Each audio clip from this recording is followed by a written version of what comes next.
మండపం అంటే 4 రేకులు వేసి 2 చీరలు చుట్టేశారు. వచ్చిన చందా డబ్బులు మొత్తం ఏడ్చేసాను. బొమ్మ మోసేది 4, ఓవర్ యాక్షన్ చేస్తుంది 40 మంది. అంతమంది ఎందుకురా మండపం మీద? నా బాధ నాది కూలిపోద్దేమో. పూజకాడు 2 కమిటీ మెంబర్లు ఉంటే సరిపోద్ది కదరా. ఈ చిన్న గుంటలు వచ్చారంటే నా మండపం మొత్తం కూలిపోద్ది. కిందకి దిగిరా. ఓ ఆ చీర పట్టుకుని ఉయ్యాలు ఊతాను వేట్రా.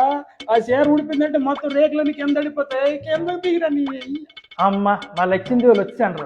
లంగా పనిలోని చీరల్లోని కలకల కలకల ఆడిపోతాను. అదిగో దర్శనం అవ్వకముందే ఫోటోలు మొదలెట్టాను. ఎక్కడికి వెళ్ళినా ఈ ఫోటోలు ఇన్స్టాగ్రామ్. ఈ మొగ్గొంటలు దేవుడు దర్శనంకి వస్తాను, అమ్మాయిల దగ్గర ఇల్లు కొట్టడానికి వస్తాను. ఈడు చూడు ఎంతవరకు దేవుడి పాటలు వేసిండు, అమ్మాయిలు వచ్చేసరికి లవ్ పాటలు వేసి ఈడేటి అరగంటలు వెళ్ళి ముక్కేస్తాడు. ఓలమ్మ నువ్వు కిందకి దిగా, నువ్వు వెళ్ళకపోతే కిందకి దిగడాడు. వచ్చినాడమ్మ కమిటీ ప్రెసిడెంట్. మండపం బాగుంది అంటాడు.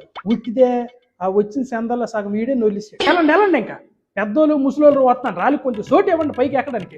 రా బాబు రామ్మ, అమ్మ రా పైకి రా.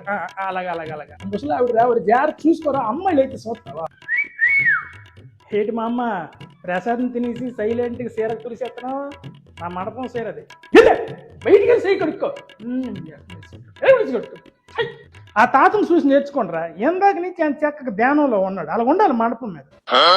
ఓళ్ళమ్మ పొడుకుని పోనాడు ఈ ముసలోడు. లేక మండపం అనుకున్నాం, మంచం అనుకున్నాం. చల్లగా తొంగిపోండి. ఇంటికి తొందో అందరు రండి. వచ్చింది స్వప్న జీలకర్ర. కిందనేమో టార్జీను, పైనేమో టీ షర్ట్. ఏమమ్మా దేవుడి దగ్గరికి వచ్చినవా, పబ్బుకి వచ్చినవా? ఓరి ప్రసాదం అంటే చేతులు ఎంత వేసుకుంటారా? అలాగే మూటల పార్సల్ కట్టించుకోరు. ఓలమ్మ ఈడుచుడు ఏకం క్యారేజ్ చుట్టుకుని వచ్చండి. ఏమరా మరి ఇంక ఇంట్లో వండుకోవేటి 3 రోజులు. అమ్మో ఈడేటి ఎంత పండుగ ఉన్నాడు. నా మండపం కాపాడుకోలేదు. మెలిగెక్కడండి చూసేవుతండి. పొద్దున్న ఎంత కలకల్లాడుతుంది. రాత్రి అయిపోయింది. ఎవడు మట్టుగా ఇంటికి వెళ్ళిపోయింది. నువ్వు నేనే మిగిలేవు. ఇంకా నేను పడుకుంటాను. మరి ఇంకే ఈడు చూడు మొత్తం పూజ అయిపోయాక మండపం బాగా చేసి ఉంటే బాగుంది అంటాడు.